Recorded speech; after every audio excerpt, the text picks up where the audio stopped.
सिद्धि की शादी के बाद वो ससुराल चली जाती है। पीछे रह जाती है भाभी रानी।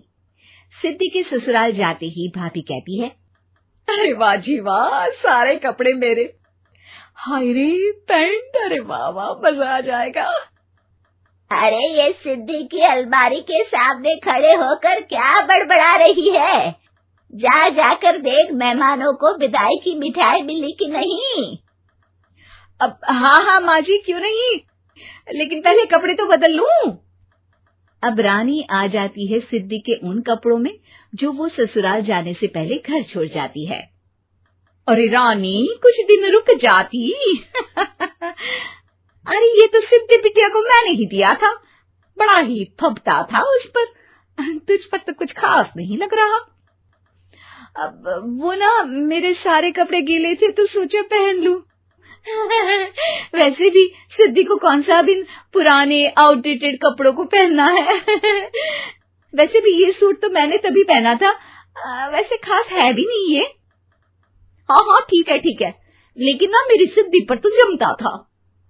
सारे मेहमान चले जाते हैं और सिद्धि ससुराल से मायके पहली बार आती है। अपना घर, अपना कमरा, अपनी अलमारी।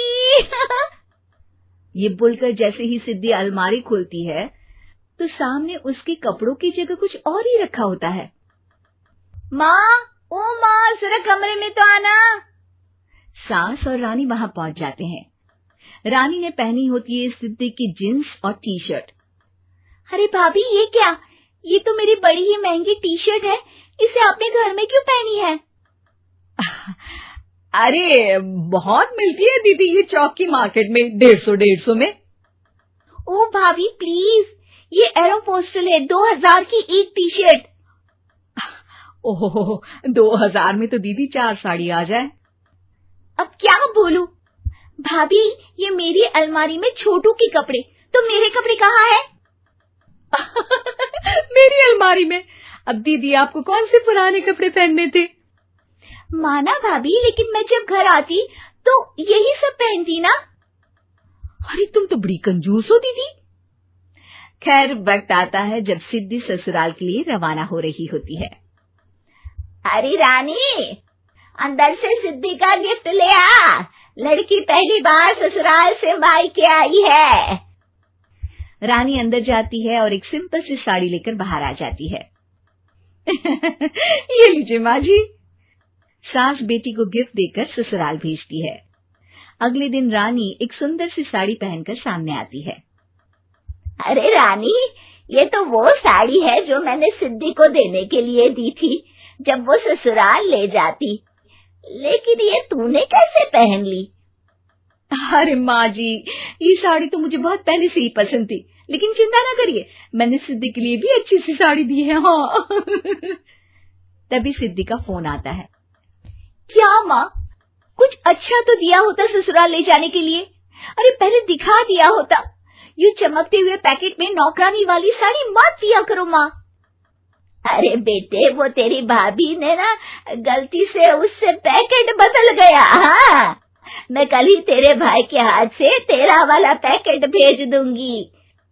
अरे रहने दो माँ, आई एम श्योर भाभी ने अभी वही साड़ी पहनी होगी जो तुमने मेरे लिए रखी थी। तुम तो समझ नहीं पाई उनको। खैर छोड़ो, मैं ज्यादा बोलती अच्छी नहीं लगती, रहने दो, आपको उन्हीं के साथ रहना है, फिर बात करेंगे। सास को रानी पर गुस्सा आ जाता है। वो उसके कमरे में जाती है जहाँ वो शादी का एल्बम देख रही होती है। रानी, मार्केट जाकर एक ऐसी ही साड़ी लेकर आ, कल प्रतीक जाकर सिद्धि के घर दे आएगा। अरे क्यों माँ जी, कितनी साड़ी देनी है दीदी को? यहाँ कोई सेल लगी है क्या? अरे चुप कर, मेरे बेटी के हिस्से की साड़ी खुद पहन ली, अब ज्यादा ज्ञान बांट रही है। एक दिन सिद्धि का फोन आता है।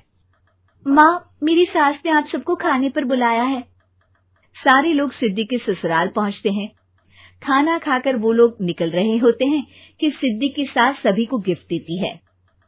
अरे बहन जी, बेटी के घर का खाना खा लिया, यही बहुत है जो आप ऊपर से गिफ्ट भी दे रही है। अरे बहन जी, आप भी कहाँ इन बातों पर विश्वास कर रही हैं। सास सभी को गिफ्ट देती है, लेकिन रानी को जो साड़ी देती है वो अजीब सी हरे रंग की लाल रंग के बड़ी छाप वाली होती है। अरे छी, ये कौन पहनेगा? सासू माँ को तो जरी वाली इतनी सुंदर और मेरे लिए ये नौकरानी वाली। अरे भाभी, दरअसल मैं जब भी घर आती थी आप वापसी में ऐसी ही साड़ी देती थी ना, तो माँ ने सोचा कि आपको आपकी पसंद की ही साड़ी क्यों ना दी जाए। बेचारी रानी, बोलती भी तो क्या। सिद्धि और सास रानी का चेहरा देखकर हंसने लगती है, तो रानी समझ जाती है कि अपने ही बिछाए जाल में वो फंस चुकी है।